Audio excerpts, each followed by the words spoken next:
The CCJ, the Caribbean Court of Justice, is meeting on Wednesday to consider this case of Mr. Irfan Ali, Barjagdi, and others versus Ms. Eslyn David. But in view of that, there has been lots of commentary coming not only from the region, but some some further afield, which I think may be seeking to influence this case in one way or the other.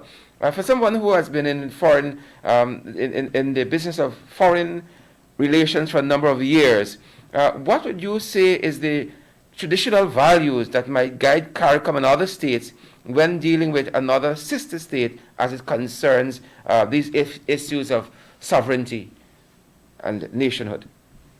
Well, I think it might be safer for you to put this to the lawyers. The simple reason that I'm not a lawyer, I don't purport to dabble in all areas of the law. In other words, in my own profession, on matters to do with finance, fiscal, and monetary matters, I can tell you in great confidence, the issue of sovereignty is one that has arisen in these cases, but I would say to you that a country's sovereignty, and listen to me very carefully, a country's sovereignty needs to be very clearly separated from the rights of a political party or the actions of a political party. Okay? The sovereignty of Guyana has to do with the rights of the people of Guyana to the territory within which they operate. And the very agreement, the Treaty of Munster, under which the colonies of Berbice, Demerara, and Essequibo were given to the Dutch in 1648, that came into being in the same year as the so-called Peace of Westphalia. And that is, if you like, an international protocol, let me call it that.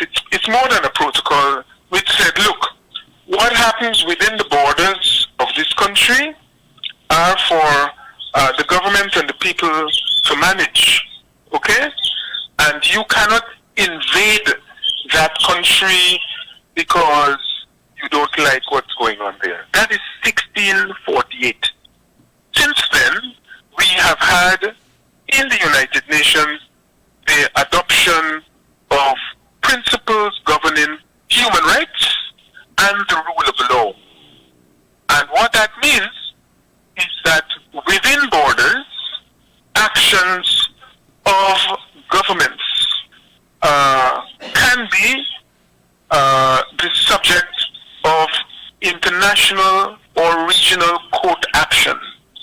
Okay, so sovereignty has nothing to do with a court not being able to pronounce on something taking place within borders. If you're a signatory to a treaty, such as the Treaty of Chaguaramas or a treaty on human rights, which we have in this region, Latin America, or civil rights legislation or civil society agreements, then you are subject to those principles which you signed up to, and you cannot.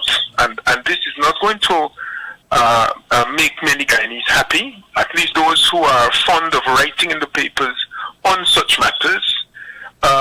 You do not have the right to censure other people for pronouncing or giving a view on such matters. And I will close by reminding you that Guyana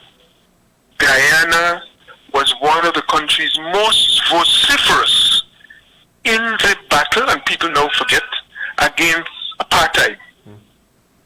Public statements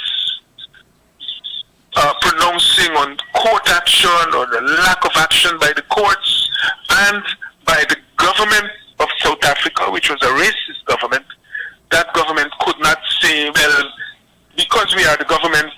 can't say anything about this because it touched on fundamental rights and principles. This came up at the UN, and the Caribbean raised this matter in the joint parliament of the APNU, and eventually the European Union agreed an annex which pertained to these things. And more recently, of course, the Commonwealth has rules about how governments behave, how they treat other elements. You don't have to, if you have acted properly, you don't have to at the same time prove that you acted properly by censoring other people and shouting them down for voicing a view. If you acted properly, that will have to be taken into account by the court. So I'm telling you, I see a lot of the arguments in Ghana, even by very senior officials in the country about sovereignty, which are, let us say,